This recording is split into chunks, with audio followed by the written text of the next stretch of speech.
Welcome to Wrestling with Heart, a podcast looking at pro wrestlers giving back to their community. Join me, Stanley Carr, as I interview wrestling's hottest names who use their platforms as entertainers to raise awareness and do community service. Hello, and welcome to another edition of Wrestling with Heart. This is the show where we talk with professional wrestlers and professional wrestling personalities about their lives in and outside of the ring, as well as doing acts of charity, doing community service, volunteering, and inspiring others. Positivity. We're always about motivation and positivity here on the show. And I've got a very special guest with me today. He has wrestled all over the country. He has worked with some big names. Talking C.W. Anderson, Ron R-Truth Killings, Ricky Morton, just to name a few of the people he's worked with. I'm pleased to welcome to the show Jeffrey Smith. Jeffrey, welcome to Wrestling with Heart. Hey, man. Thanks for having me. Yeah, it's my pleasure. So tell me about your upbringing. Tell me about your childhood. Where did you grow up? So I grew up in a little southern town called Garner, North Carolina. It's about maybe 15 minutes on the outskirts of Raleigh. And when I was a kid, I went to the Dorton Arena in Raleigh every Tuesday night for Jim Crockett Promotions. I'd always be on like first, second, or third row as a kid, kindergarten, first grade, second grade. And that was what hooked me. They had a little angle back in the day with Paul Jones got his head shaved bald, and he'd wear the cowboy hat gimmick and stuff. And I remember there was two older guys. I was on the second row one night, and these guys had a whole pack of notebook paper. They'd ball these paper up and keep throwing it at him, and they'd miss him. And I was like, hey, give me one of those. I was like in first grade maybe. And I balled that piece of paper up and I threw it and I hit him right in the forehead. And he did the whole gimmick where he like flung the hat off and he sold it like $1,000,000, like I'd hit him with a rock or a real ball, And that hooked me, man. When that crowd popped, I was like, I'm going to do this one day. And so I kind of got that itch at an early age. And it was always something that I was confident that I was going to pursue one day. And it ended up panning out. The cool thing about getting to wrestling at such a young age as a kid is that it creates that lifelong fan. Some people, stop watching, some people stop and get back into it, but the people that actually grow up as a fan, like literally as a kid and still watch it, it just shows, commitment. And, just the fact that, you're a fan to this day is just, there's something to be said about that, really. Yeah, man, I love it. I still watch and support the product today. I don't get to watch it and really physically be involved with it much anymore these days, these years. I'm not able to go to the indies and stuff like I used to always do, but I still have friends that are on TV and still working all over the world. Oh, wow. Excuse me. And I try to support the guys, man, because it was a blessing to me and I loved my time when I did it. That's so cool. Anybody we would know that's gone on to bigger and better things that you worked with? Oh man. When I first started wrestling was in March of '95. And man, just thinking back on those days in North Carolina, the shows that those people was getting for $5 or $6 was just unbelievable. Like the first match on those shows could just as easily have been the main event on those shows, like Matt Jeff Hardy, Shane Helm, Shannon Moore, Christian York, Joey Matthews, Venom, Steve Corino, C.W. Anderson, Chili Willie, Toad. There's probably more, but those are the guys right off the top of my head. And it was just phenomenal. It was an awesome time to get started in the business. I had a lot of really good guys to learn from. That's so cool. I mean, what a list of people right there. I mean, North Carolina really produced a lot of just phenomenal talent. I mean, that went on to the WWE or WCW and really made a name for themselves. Yeah, man. And during that time on the indies in North Carolina, South Carolina, Virginia, if you was an indie guy, you was wrestling Thursday, Friday, Saturday, and some Sundays every single week. And when you're working on shows with those types of guys, even though, obviously they were greener back then as well, but you still could see their body of work and what those guys went on to do and become. you can't help but get better when you're working with talent like that. No, certainly not. I mean, just such an historic, hotbed of wrestling, the Crockett promotion, and just so many people that came out of that. What was it about North Carolina that was just made wrestling just so popular?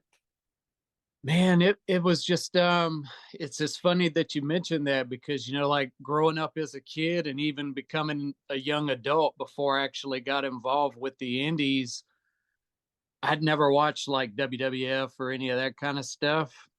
I was always a Jim Crockett Promotions guy, and we got a lot of world class championship wrestling down Hmm. here too. Yeah, the And it's Texas. like a really, really popular thing to do. And there was wrestling on like every Friday, Saturday, Sunday night. You could get wrestling on TV. You could go somewhere and see a show, and it was just always like a normal weekly venture where I grew up. Yeah. Who were like the people that you really idolized, like really wanted to be like, in the ring?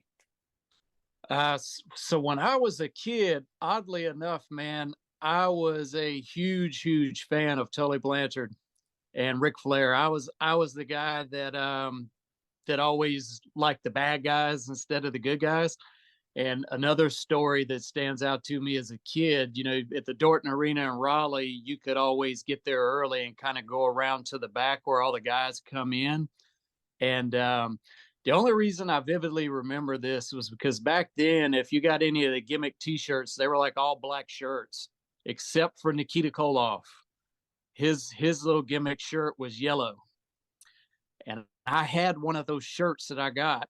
My sister bought it for me. She paid $10 for it, and Magnum TA come in the building one night, and these two guys were giving it to him. Everybody else was all high fives, let's go Magnum, and these two guys were like the villain supporters. They were giving it to him, and Hmm. he just kind of eyeballed me, and I had that shirt up. I was like, yeah, you're gonna lose this best of seven. Russia's gonna get you, and just the disgust in his eyes. It was like he wanted to eat me alive, but he was like, I'm like the biggest baby face in the promotion. I can't do or say anything. So he just kind of, but yeah, man, it was awesome. Sure. That's so crazy. I mean, the '80s was just so wild, with the storylines and the characters that were going on. So you got your start in '95 on the Yeah. Indies. Talk about the training process because it's not that easy, Yes. So developing, such a character and becoming, an athlete.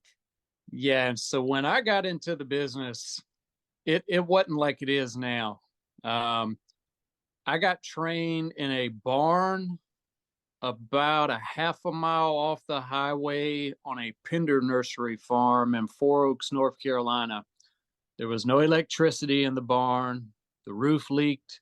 There was no bathroom. There was nowhere to change. No heat, no air condition. You showed up. They had a ring out there, and it was about as old school could be. The first time I was there was 8 guys. Started with a 5 mile run. After you run 5 miles, we did about 500 push-ups, 500 Hindu squats, 500 crunches. Then they put you in. You did all that before you ever even got to go into the ring. You know what I mean? So by the Mhm. time you got the ring, you're gassed out and you're blown up. You can't really do anything anyway. Then they're making you hit ropes. You have no idea how to hit ropes. I remember getting home and my sides and my back, I had blood streaks and blood blisters all over my body because I was just, it's cables, right? Like a lot of Oh people yeah. don't realize how heavy duty ring ropes are, Hmm. and just shredded me to shreds. And my girlfriend at the time, she was like, "What in the world happened to you?" Because I was hurting so bad. I had to sleep in a recliner chair. I couldn't lay down. And I made it through the first week, and one other guy made it through the first week. 6 guys quit, didn't come back. Week 2, 3, and 4, it was me and one other guy. After the fourth week, the other guy stopped showing up. So I was the only guy that made it through. Um, I had, in my opinion, one of the best trainers that this business has ever had. C.W. Anderson is, I consider him a great friend today. I mean, I'm not actively connected with him. I don't get to see him and hang out with him, but I credit everything that I got to experience in the wrestling business. I credit to him. He taught me everything that I knew about wrestling, from A to Z, psychology, how to work, and he did it the old school way. And you'd learn one new thing each week. And as you continue to progress through weeks, you start putting things together. About 3.5, 4 months in, maybe. So I'd already had my gear and stuff. I was, like I say, again, old school. You go to every show that you can go to just to be there. You always have a bag in the trunk because you never know when you might get used. And even though I'd never even worked a show before, I always have my bag in the trunk. I'd go to these shows. I'd help set up ring chairs. I'd help set up the rings. I'd run concession stands. I'd do anything that I could do for those promoters to get in good with those guys so I'd be able to get some work. Because back in my day, that was what we called paying dues. You didn't just show up and start working on shows. You had to build relationships with these guys. And if it meant getting taken advantage of for 6 months to be able to work on some shows, if you love pro wrestling and wanted to be a part of that business, you did what had to be done to get in that business. And those are the types of things that I did to get my foot in the door. Yeah, I mean, it's sacrifices. You had to do stuff that you may not have loved as much in order to get to what you wanted to do. And it seems like you got that experience, that well-rounded experience. You got to do everything pretty much. Yeah, and I was at a show one night. It was in March of '95. Like I said, I've been training about 3.5 months. I had developed relationships with the guys who provided the ring and did the ring. They was paying me like $20 a night to help them unload, set up, break down, and load back up the ring. So I was there early for that. Had a front row seat because I'm always there, 3 hours early. Helped set up the ring, did everything. Show had just started, and one of the guys come up and grabbed me by the arm and said, Grog wants to see you in the back. That was a promoter. It was SCW, Southern Championship Wrestling, Count Grog. His real name's Greg. Awesome dude. He was the booker and the owner of that company. They said, Grog wants to see you in the back. I was like, uh-oh, what did I do? And he said, did you bring your stuff? And immediately I got butterflies and started shaking. I said, yes, sir. He said, well, go get it. I need you to work tonight. And it was that simple. And I probably weighed 145 pounds soaking wet. At the time, I was 16 years old. I told everyone that I was 18. No one ever asked for a driver's license, or you didn't sign waivers or anything like that back then. You showed up with cash, you paid your money, and you got trained. But he put me in there with Big Slam Vader. I don't know if you've ever seen. He's like he's a real big, heavy set guy. Vader. He passed away a little bit ago, but I worked with him, and it was like a 5-minute match, but they put me underneath the hood, and Shane Helms let me borrow some boots, but I had trunks, and somebody else give me the mask, and they said, just go out there. And I was like, what am I doing? I don't even have a clue what I'm doing. And CW said, are you nervous? Because I'm visually shaking. I said, yes, sir. I'm scared to death. And he slapped me in the chest harder than I'd ever been hit before with one of his chops. He goes, are you still nervous? I said, no, sir, I'm good. Let's go. He's like, all right, just go out there and listen and do what you're told. You'll be fine. If I didn't think you'd be fine, you wouldn't be going out there. And that was it. I went out there. He walked me through the whole thing. It was like 5-6 minutes. I mean, obviously it was like a total squash, totally sell, get him over type thing. But I was just stoked to be on the show, man. And then after that, it just kind of like was a placebo effect. Every weekend I started getting on shows, and I just kept learning, kept listening, kept paying attention, kept getting better, kept getting more ring time, and matches started getting better, and everything kind of took off from there. Seems like that shop just lit a fire under you to start really getting in gear here. So all Yeah. right. So once that happened and you had your first match, I bet you felt pretty, it was like a sigh of relief. It was like, the first one's over. Now I can start really going forward and start moving up the ladder. It's a weird feeling to try to explain to guys who's never done it, but you're confident that you know how to do what you're doing, but you're still petrified because you've never actually done it in front of a live crowd, right? And there was probably only 100 people at that show. It wasn't a big deal at all, but to me, it was like WrestleMania because it was like, I've made it, I've arrived, I'm in the show now, Yeah. But yeah, you just pick up your confidence from there, and the most important thing is just listening and paying attention and learning how, when, and why you do things, paying attention to how crowds respond, how they react, and the guys that are able to put those things together are the guys who are more successful. Oh yeah, absolutely. As you pay attention, do what you're supposed to do, you'll make it far. I mean, so you started working, you started having matches. Who were like your favorite opponents that you were in the ring with? I had some really good matches with a guy named Daryl Kelly. He was another guy who trained with us at House of Pain down the road. He did a lot of OVW stuff. He actually was an OVW tag team champ with Josh Lowry for a brief time while Cornette was running things down Yeah. there. He did really good in the business. Some of my best matches was with him. Um, Anytime you get to work with Joey Matthews, Christian York, Shannon Moore, Shane Ham, any of those guys, like it's like a night off because those guys are so fantastic, just so good with everything that they do, man. And when you get to work with guys like that all the time, from when you first start out, you don't really comprehend and realize how lucky you are that you're being able to work with guys that are this good. Because what ends up happening is all these guys kind of get signed in like a 1 to 2 year window, and then like they're all gone. And then I'm still here.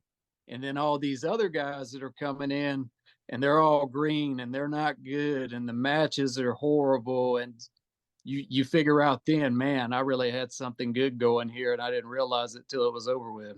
It's like a starting from scratch kind of deal, you especially with a lot of the younger guys that come in, you're kind of having to teach them, you know, basically show them, the ropes, no pun intended, but like, just show them how to work and how to wrestle and all that stuff. Yeah, and that was mainly for me what I ended up ultimately being. I like to kind of refer to myself as like a utility guy. Like I was a guy, like I was always a cruiserweight, light heavyweight, junior light heavyweight, whatever. Like I was probably, like I was saying earlier, probably 150 pounds soaking wet when I started. Uh, the heaviest I ever got was like 205 during my time in the business. So even when I was in my best peak shape, I was a small guy. I was never a guy that was like gonna go main event WrestleMania for WWE or anything like that. But I love pro wrestling. I love helping guys. And I was the type of guy who could work a match with anybody of any style and have a good match. So I Yeah. took a lot being able to do that because a lot of guys can't do that.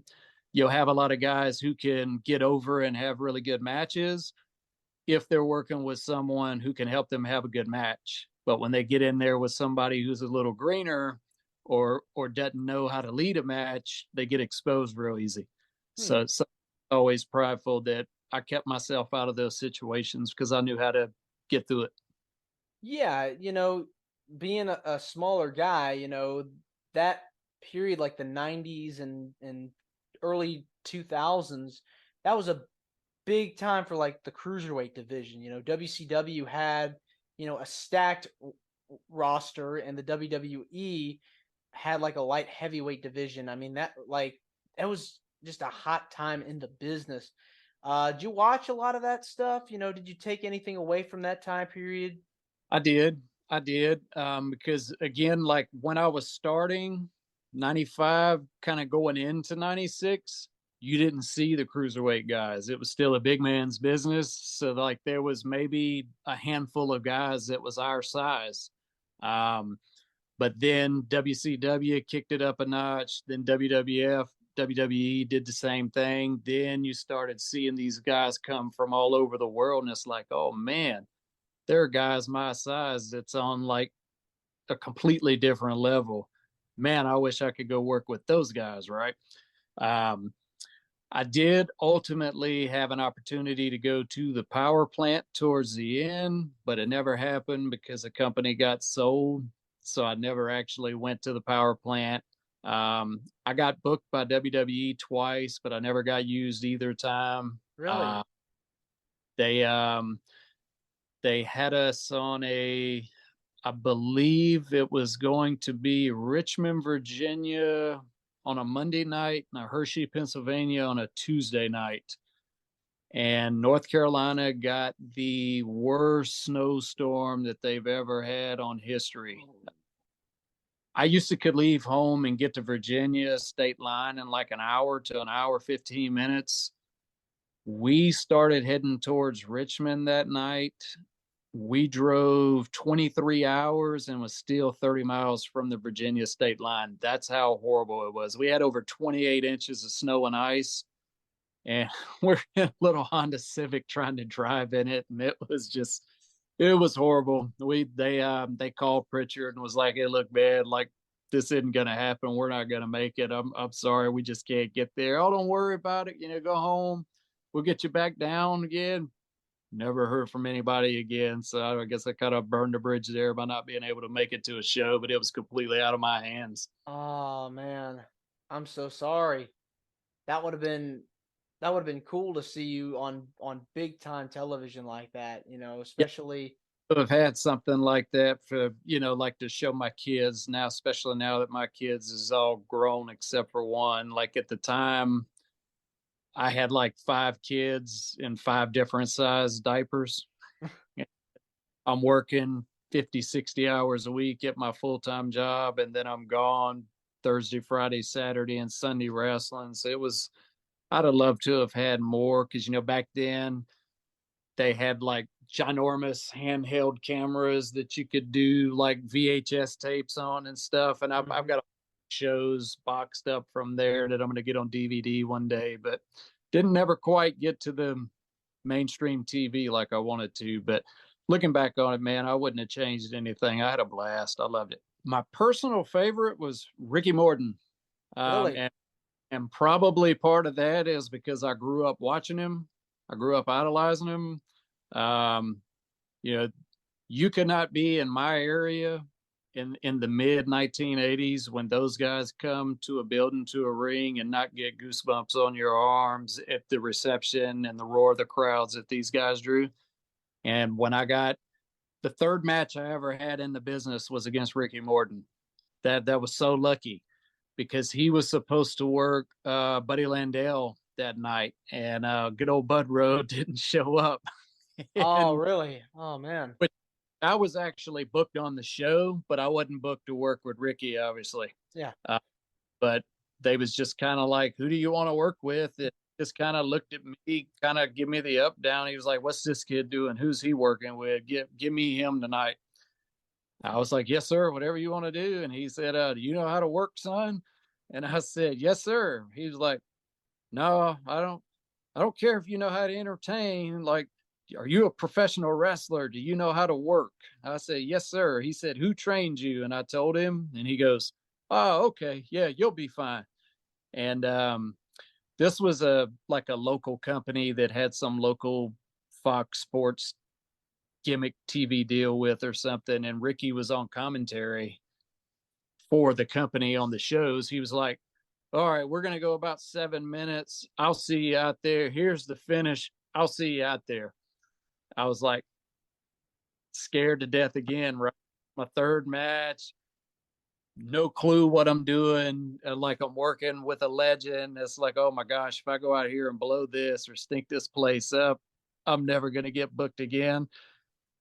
The simplest, easiest match that I've ever had in my entire life. I mean, just light as a feather, but so professional, so fluent. Walk walk you through everything. And again, all you have to do is keep your eyes open, keep your head up, and listen. And he made me look like $1 million, and I didn't even do anything. Like I was had been trained to be a baby face, and of course, I'm not going to be a baby face working with Ricky Morton. He's going to be the face, right? He had everybody in that place hating me, and I had no clue what I was doing. I was just listening and doing everything that he told me to do. And when I got done with that match, the other guys and stuff in the back, they thought that I had been working for years. Oh, wow. It was a real blessing. And I got to work with him several times off and on throughout my career. So he would always be my overall favorite. That's really nice. That's really cool. You got to work Ricky Morton. Now, you stepped away from wrestling, retired in 2008. Yeah, so I worked full time from when I started in '95 till about mid 2001. By the time 2001 rolled around, I was really beaten and banged up. I was hurting really bad all the time, because again, I'm working with a lot of really big guys because I'm a great bump taker, and a lot of the guys that you see on TV who are the smaller guys that are good bump takers, they only have to take those super bumps here and there. I was taking those bumps every single week somewhere else on a different show. I started slowing down a good bit in 2001, and it was several different things that led into it. Like I said, I was tired and hurting. I thought I was going to have an opportunity to go make a good showing at the power plant. That fell through. I never felt like WWE was going to be an option for me because I knew I was too small for them. And that was up to a point to where like they wouldn't even book you at the time unless you was 6'2", 225 or bigger. ECW was kind of like where all the boys really wanted to be, but you just had so many guys trying to get tryouts on those. I kind of looked at that as like that's never probably going to happen for me either, because I'm just a small dude. And we had a training session one day. What put it over the top for me was I hurt a guy, and that really, really mentally and psychologically damaged me for a good little bit. And it was just like a simple, we wasn't even doing anything complicating. It was a big guy that I was kind of helping who was going to be getting pushed at a lot of places. We was doing these like snap bump sunset flips, and he was going over, but it was like he was rolling over and then he's going to scoop and power bomb, and I'm going to take a really hard bump instead of just kind of rolling in to the sunset flip like you see. Mm-hmm. And they was just making us do it over and over and over. And after like the 30th one, you got a 250-pound guy constantly pulling on you. I started getting tired, but no excuses on my part. He went over. I bumped too fast. I drove him headfirst into the mat. Everybody thought that I broke his neck, including me. He got concussed. He didn't know where he was at. Obviously, this was going to be like a golden boy for the Carolina Indies. So a lot of people got upset with me about it. That damaged me a little bit because I worked 6.5 years. I'd never hurt anybody ever. And, nor would I, man. Like I have a wife and 6 kids at home. My sole responsibility is taking care of the guys or women who was in that, in that ring or in that match with me. That's my number one job, is to protect people. And that damaged me when I almost broke his neck. It worked out. He didn't break his neck. He only missed like a week, and then he was back. And he was actually the first guy who reached out to me and said, "Hey, look, man, there's no problem with me. Like, I know you didn't do it on purpose. This isn't ballet. It is what it is. We're good. Come on back." But it just damaged me, and I knew that I needed to step away. So I kind of stepped away for a good little bit in 2001. I took about a year off, and then I come back on a part-time basis through 2008. I would work shows for people that I knew, or friends of friends as favors locally, that type of thing.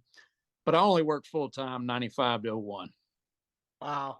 I mean, that's devastating. I mean, like you said, I mean, it's a tough business. And so when Yeah. you're in the ring with somebody, you want to make sure that you are protecting your opponent and whoever else is in the ring with you so you don't hurt them. And that's got to be something that, you can't, you know, forget about, you know. Yeah.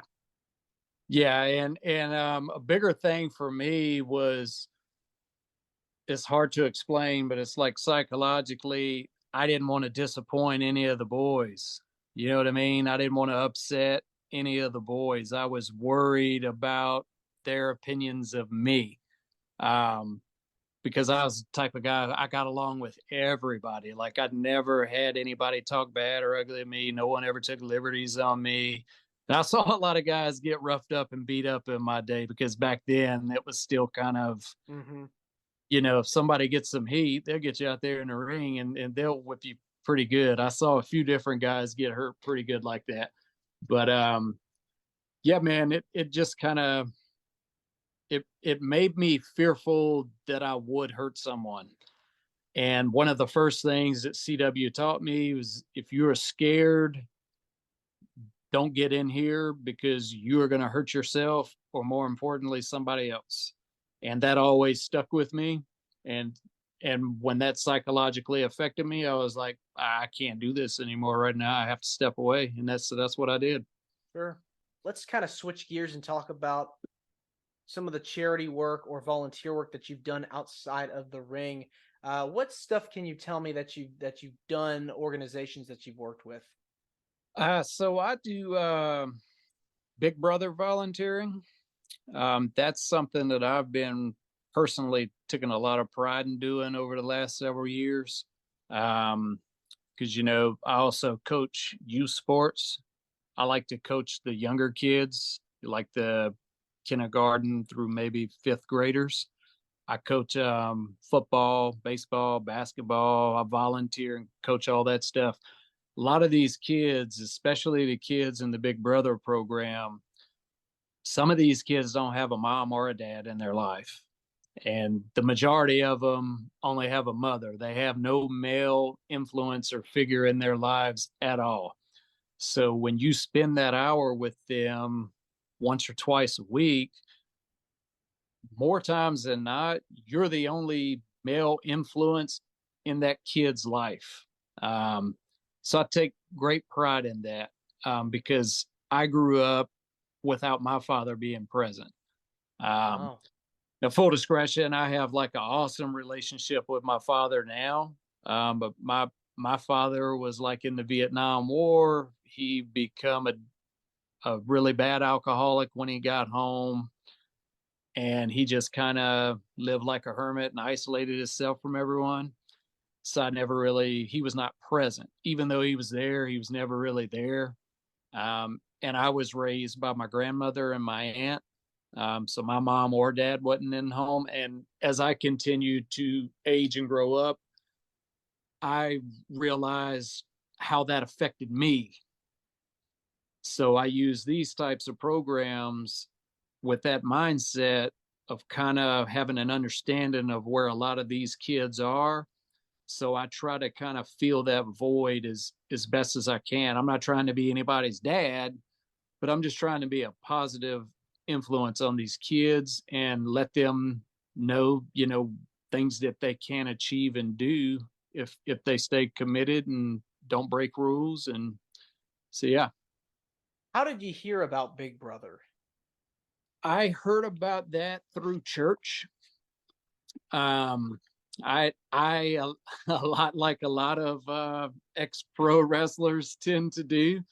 Um, I got into church and give my life to Christ after my time in the wrestling business, and got involved with some what we call small groups. It's where you get together with a group of guys who are affiliated with your church. They're all, within 4 to 5 years of each other in age. We have like meetups once or twice a week. We hang out for an hour or two, and it was through one of those guys that they made me aware of this program, and they explained to me the process on how I could do it if it was something that I wanted to do. So I went and I let them do the background check. I paid, it was, I think, it $40 for a year covers your license or certificate to be able to do it. They do the background check, and then they reach out to you with a kid, and then it's, you just fit in that hour. It's technically only has to be 60 minutes a week, but I would do that twice a week with the kids that I work with. Sure. What do you find rewarding about Big Brother? I can watch some of these kids mature and grow. And then that sounds weird because I may only work with the kid for 6 months to 12 months before he either ages up or transitions to someone else, and then they move me to someone else. But a lot of these kids, like I said, they don't have male influences in their lives. A lot of these kids have come up in really bad circumstances where their one or both of their parents could possibly even have been killed and not even be alive. Mm. Uh, Very, very quiet. They don't talk much. They're scared of you. Um, and then you're around them more and more and more. You slowly start to get them to start communicating and opening up to you. You might take a kid to a park for an hour and just, you don't even talk about anything. You just let the kid play and let him know that you're there for him. And then that can kind of lead to a similar situation for ice cream next week, maybe. And then there may be a little small talk, and then a month from now, you may not be able to get the kid to be quiet long enough for you to talk because they've opened up to you so much. But you can learn so much about the kids, and it's just so rewarding to me, man, because our youth is our future as a society. So if every man out there like you or I could prioritize that 1 or 2 hours a week to do something like that with a kid who's less, what's the word, unlucky and doesn't have that Less male, fortunate. there you go, less fortunate kid who doesn't have that male influence in their life, think think how much better opportunities some of these kids would have if more men would do that. So for me, I'm very passionate about that. Yeah. What was it? What sport do you enjoy? Because you said you teach like so many. Baseball, basketball. Like, what's your favorite personal to teach? I love being a football coach. And when I do football, I like to coach anything 12 and under, because at that age they're all still learning, and they're, for the most part, are willing to listen. Most of the kids with football, baseball, basketball, by the time they get, kind of middle school and beyond, they've already been playing 4 or 5 years and they think they know it all. You get those young kids in there who are still learning, and they'll actually work for you and listen to you and do the things that you tell them to do. And that's very rewarding too. I did that pretty much full time for about 5 years. I would just kind of go seasonal with the programs locally, while maintaining the Big Brother stuff. And the football was always my favorite, coaching the little kids, because you can actually teach them fundamentals. You can teach them how to play safe and protect themselves so they don't get hurt. Um, the parents are more into it when they're small kids. And the funnest season that I ever had was the last season that I coached football, actually. They had a bunch of kids show up and sign up and register. They had a draft. They already had their teams, their coaches, and all that stuff. I was involved in something else. They all ended up with like 15 kids that no one drafted. It was almost like a Bad News Bears type Yeah. real life. Um, I had obese kids, I had two special needs kids, and then I had a handful of kids that just for whatever reason, none of the other coaches wanted to pick. Hmm. They put all on an extra team that wasn't supposed to be in the league, and nobody wanted to coach them. And I said, I'll do it. And I said, let me have my son, because I had one kid who was still aged in at the time, and he had actually aged up to the next group, but it was only by like a month. I said, if you'll allow my kid to play with us, so I don't have scheduling conflicts, I'll coach the team. Absolutely zero expectations of the season at all. Um, no one expected us to win a single game. And that was the proudest I'd ever been of a group of kids. We actually went 8-2 that year, Hmm. and we lost the championship on the last play of the game to the team that went undefeated the whole season. So Unbelievable. yeah, they far exceeded expectations, and they were just so disappointed and let down when they didn't win. It actually made me have a tear in my eye at the end of it. My wife was like, "Nope, you can't do that here." And I was so I just kind of and kind of took a little walk and went back and consoled the kids and talked to them, as I wanted them to be able to win it so much for themselves. Uh, has that been something that you wanted to go back to, coaching youth sports? I've strongly been thinking about it here lately. So my wife and I, not to veer off pace too much, but my wife and I, we've been married 21 years. We actually have 5 kids together, and we have a 9-year-old now whose name is Jackson. He's actually our adopted son. We adopted him. He was a shaken baby syndrome survivor. Hmm. When he was 3 weeks old, his father shook him and slung him across a room, and he was on life support for 3 weeks. They didn't think he was going to make it. They said that if he did live, he would always be like special needs and not have a high quality of life. He's 9 now, man. I'm sure you can see pictures of him all over my Facebook page. If you didn't know the kid's story, you'd never have any clue that anything happened to him. He's a tad behind kids his age, but he's had that catastrophic brain injury, so he's not able to participate and play in the sports where he could possibly get hit in the head again. But so that's the only reason that I stopped coaching, because all my other kids had kind of aged out, and then that pulled me away from other things, time restraints wise, that my kids are involved with. And I'm just kind of been at the point in my life now to where like my children and my family has like been my main responsibility and core focus. And but I have been trying to figure out a way to get that work back in to be able to make that work. Yeah. And you also run an online coaching business. Tell me about how you got started up with that. Oh yeah, man. So I am the owner and head coach of Jay's Fitness LLC.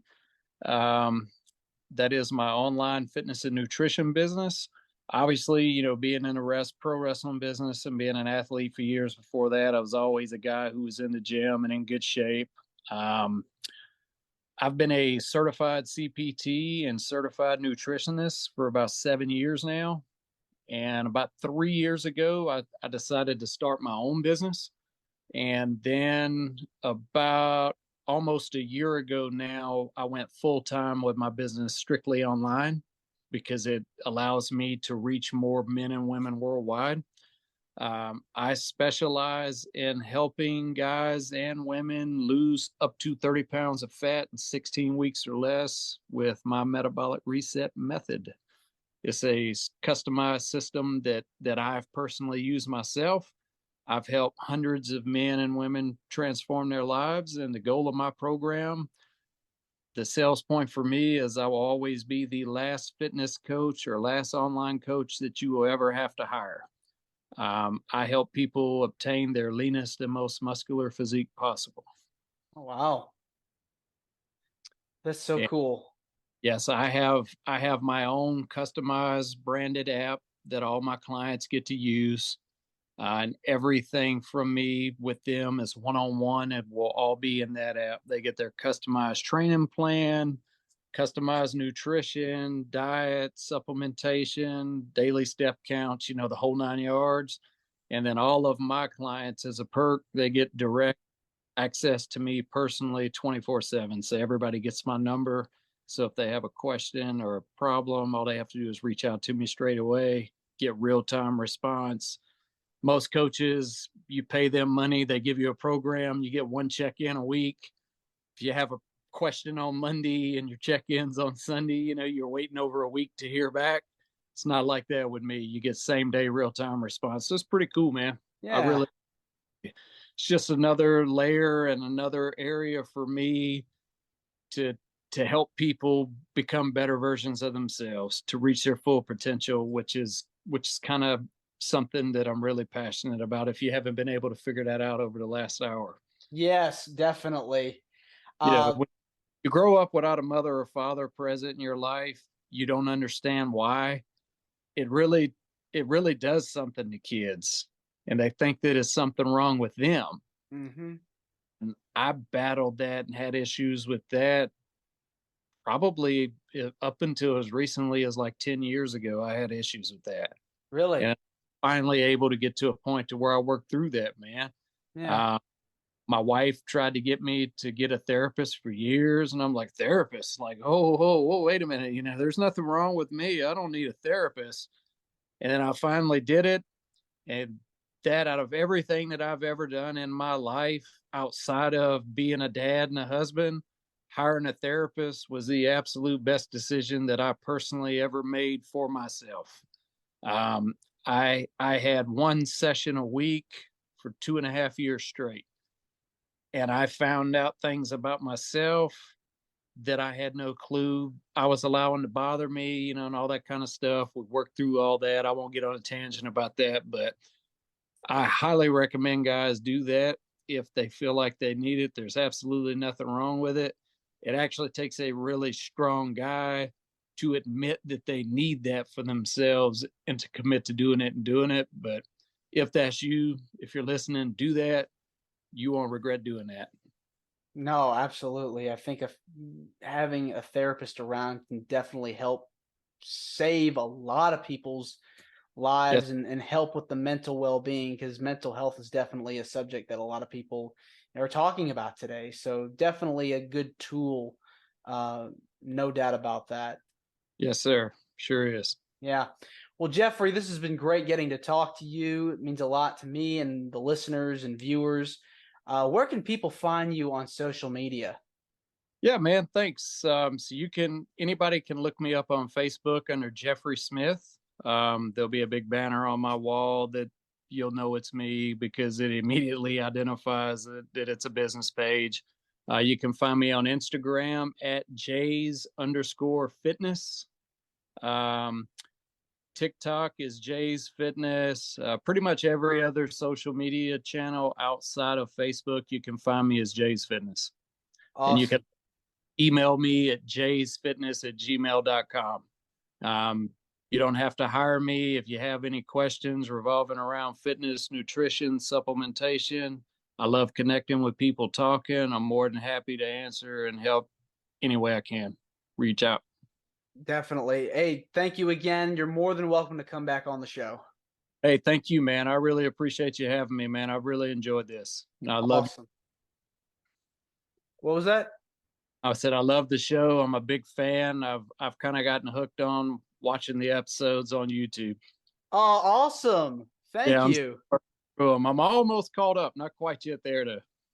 Yeah, feel free to share it. When we get the episode uploaded, feel free to share the video and share the Facebook pages and everything. We're trying to grow the following, build up the audience. Yes, sir. I'll do it, brother. Sure will, man. Awesome. Thank you again. Hey, have a fantastic night, brother. You too. This is Wrestling with Heart. I hope you found this podcast to be informative and entertaining. If you did, please hit the subscribe button and look out for the next edition.